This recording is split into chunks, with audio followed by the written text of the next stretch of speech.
The story that you are about to hear is a compilation of documented true facts, featuring characters, events, or places that has played a role in shaping history. Please sit back and listen as I recite this narrative for you. 5 of the 10 Sodder children were still alive and accounted for after the Sodder home burned down on the night before Christmas in 1945.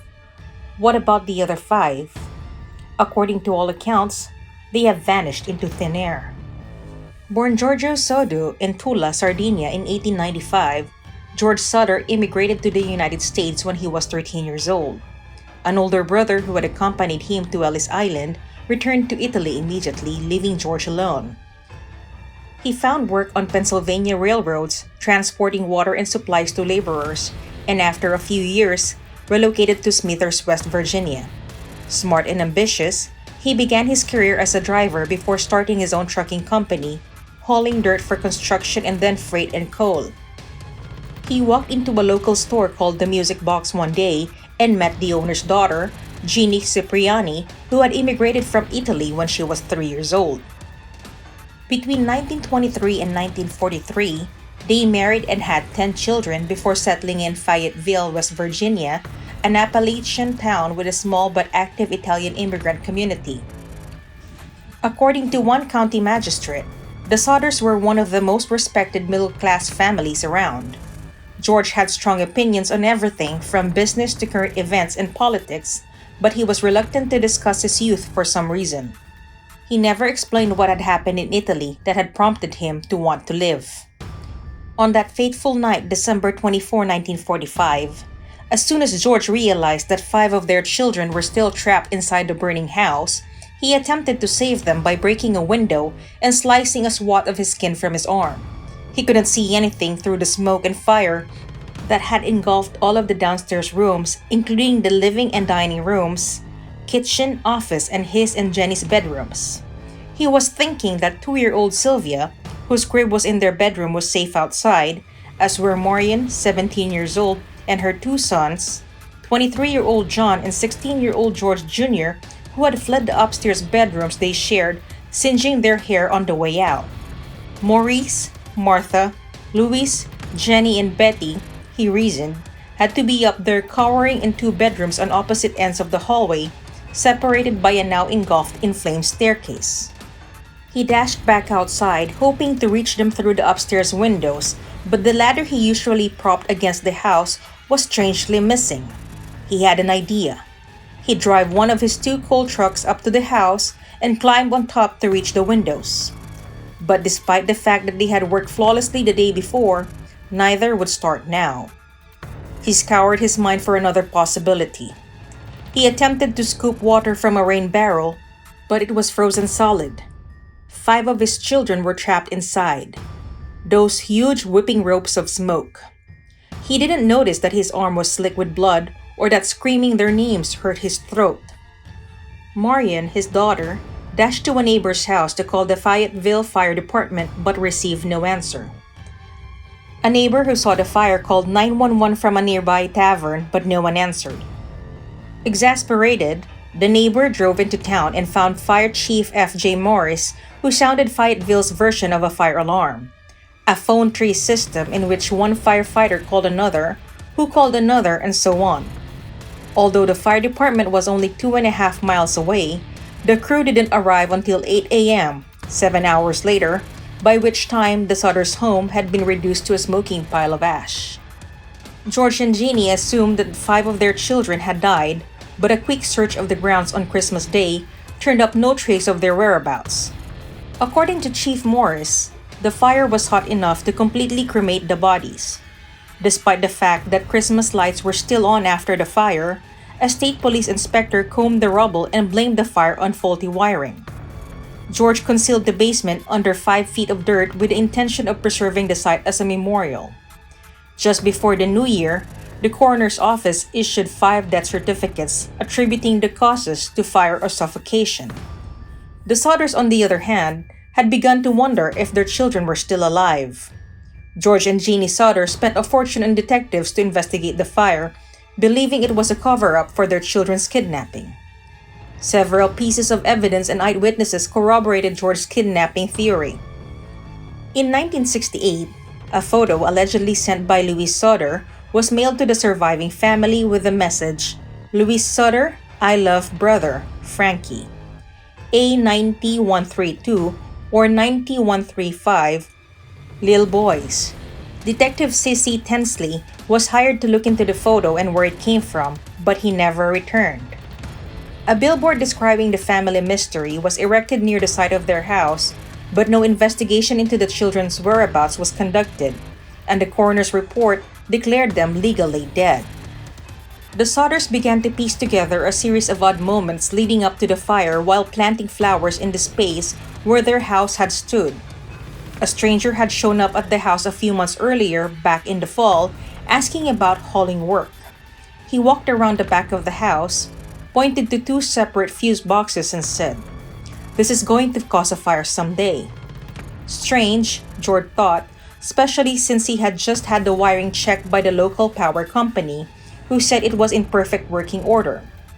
Around that time, another man attempted to sell the family's life insurance and became enraged when George refused.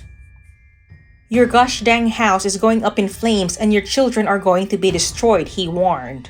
"You are going to be paid for the dirty remarks you have been making about Mussolini." George was outspoken about his disdain for the Italian dictator, occasionally engaging in heated debates with other members of Fayetteville's Italian community, and did not take the man's threats seriously at that time. The older Sodder sons also remembered something strange. Just before Christmas, they noticed a man parked along US Highway 21, intently watching the younger children as they came home from school. Earlier that night before the fire, the shrill ring of the telephone broke the silence around 12:30 a.m. after the children had opened a few presents and everyone had gone to bed. Jeannie rushed to respond. An unknown female voice inquired about an unknown name. In the background, there was a raucous laughter and glasses clinking. Jeannie hung up after saying, "You have the wrong number." As she made her way back to bed, she noticed that all of the downstairs lights were still turned on and the curtains were open. The front door had been left unlocked. Marian was sleeping on the sofa in the living room, so she assumed the other kids were in bed upstairs. She returned to her room after turning off the lights, closing the curtains, and locking the door. She had just started to nod off when she heard a loud bang on the roof, followed by a rolling noise. She was awakened again an hour later, this time by heavy smoke curling into her room. Jeannie couldn't fathom how 5 children could perish in a fire and leave no bones, flesh, or anything else. She conducted a private experiment in which she burned animal bones, like chicken bones, beef joints, and pork chop bones, to see if the fire consumed them. She was always left with a heap of charred bones. She was aware that recognizable remnants of various household appliances had been discovered in the burnt-out basement. An employee at a crematorium informed her that bones remained after bodies were burnt at 2,000 degrees for 2 hours. In 45 minutes, their house was destroyed. The odd moments grew in number. A phone repairman informed the Sodders that their lines appeared to have been cut rather than burned. They realized that if the fire had been caused by faulty wiring, as the official report claimed, the power would have been out. So how could the lighted downstairs rooms be explained? A witness claimed he saw a man at the fire scene using a block and tackle to remove car engines. Could he be the reason George's trucks wouldn't start? Sylvia discovered a hard rubber object in the yard one day while the family was visiting the site. Jeannie remembered hearing a hard thud on the roof, followed by a rolling sound. George deduced that it was napalm or a pineapple bomb of the type used in warfare. Then came the sightings reports. During the fire, a woman claimed to have seen the missing children peering out of a passing car. A woman who runs a tourist stop about 50 miles of Fayetteville said she saw the children the morning after the fire. "I served them breakfast," she told police. There was a car with Florida license plates at the tourist court, too. A woman in Charleston Hotel saw the photos of the children in a newspaper and said she had seen 4 of the 5 a week after the fire. The children were accompanied by 2 women and 2 men, all of Italian extraction, she said in a statement. I do not remember the exact date. However, the entire party did register at the hotel and stayed in a large room with several beds. They registered about midnight. I tried to talk to the children in a friendly manner, but the man appeared hostile and refused to allow me to talk to these children. One of the men looked at me in a hostile manner. He turned around and began talking rapidly in Italian. Immediately, the whole party stopped talking to me. I sensed that I was being frozen out, so I said nothing more. They left early the next morning. In 1947, George and Jeannie sent a letter about the case to the Federal Bureau of Investigation and received a reply from J. Edgar Hoover. Although I would like to be of service, the matter related appears to be of local character and does not come within the investigative jurisdiction of this bureau. Hoover's agents said they would assist if they would get permission from the local authorities, but the Fayetteville Police and Fire Departments declined the offer. The Sodders then enlisted the help of a private investigator named C.C. Tinsley, who discovered that the insurance salesman who had threatened George was a member of the coroner's jury that had ruled the fire accidental. He also heard a strange story about F.J. Morris, the fire chief, from a Fayetteville minister. Despite Morris's claim that no remains had been discovered, he allegedly revealed that he had discovered a heart in the ashes. He hid it in a dynamite box and buried it near the crime scene. Morris agreed to show them the location after Tinsley persuaded him. They dug up the box and took it to a local funeral director who poked and prodded the heart and concluded it was beef liver that had not been burned. Soon after, the Sodders heard rumors that the fire chief had told others that the contents of the box had not been discovered in the fire, that he had buried the beef liver in the rubble in hope that finding any remains would placate the family enough to stop the investigation. The tips and leads continued to pour in over the next few years. George recognized one of the school children in a newspaper photo of New York City as his daughter Betty. He drove to Manhattan to find the child, but her parents refused to speak with him. In August 1949, the Sodders decided to conduct a new search at the fire scene and hired Oscar B. Hunter, a pathologist from Washington, D.C. The excavation was thorough, yielding several small objects such as damaged coins, a partially burned dictionary, and several vertebral shards. Hunter gave the bones to the Smithsonian Institution, which published the following report. The human bones consist of 4 lumbar vertebrae belonging to one individual. Since the transverse recesses are fused, the age of this individual at time of death should have been 16 or 17 years old. The top limit of age should be about 22 since the centra, which normally fuses at 23, are still infused.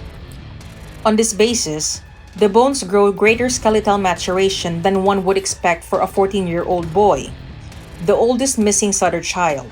It is, however, possible, although not probable, for a boy 14 and a half years old to show 16 to 17 years old maturation. The vertebrae showed no evidence that they had been exposed to fire, the report said. And it is very strange that no other bones were found in the allegedly careful evacuation of the basement of the house. Noting that the house reportedly burned for only about half an hour or so, it said that one would expect to find the full skeletons of the 5 children rather than only 4 vertebrae. The bones, the report concluded, were most likely in the supply of dirt George used to fill in the basement to create the memorial for his children.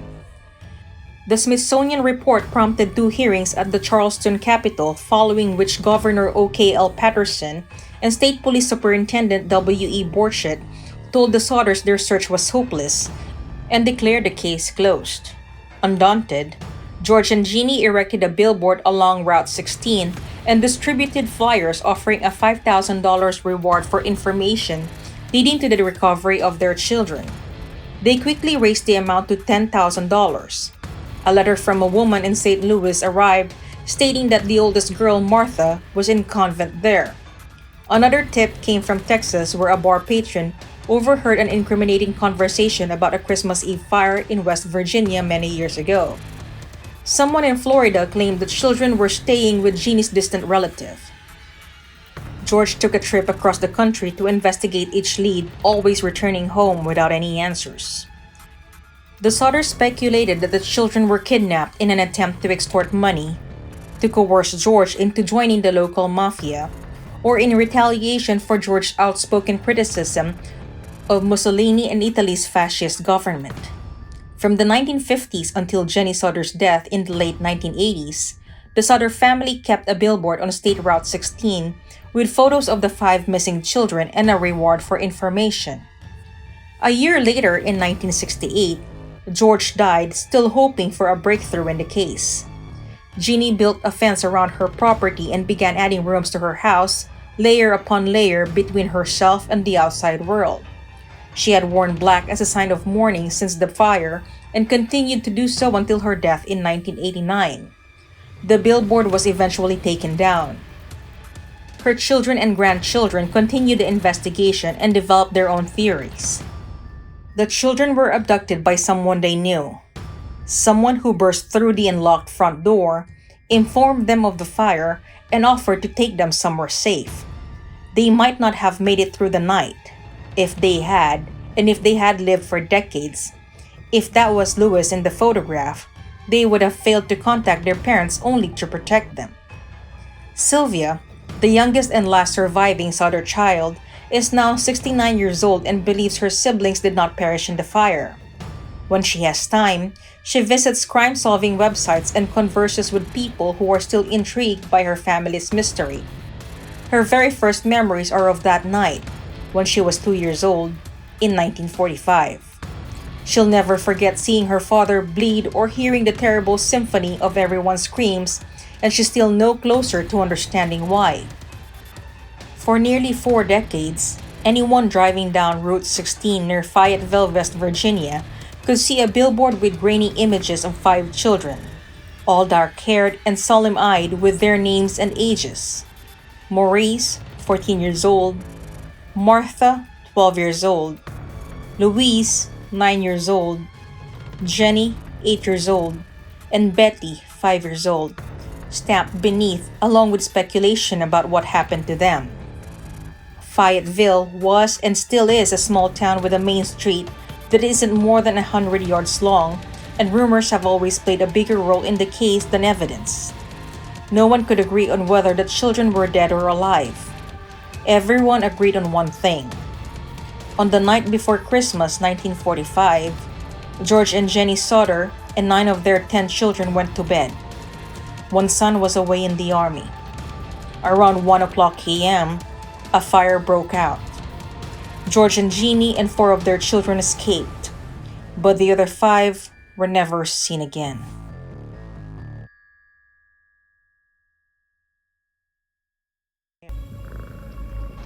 Hey everyone, I just wanted to say that I am incredibly grateful that you took time out of your schedule to listen to my narration. This is Nikki of Twysted Mind, wishing you a great rest of your day. Salamat.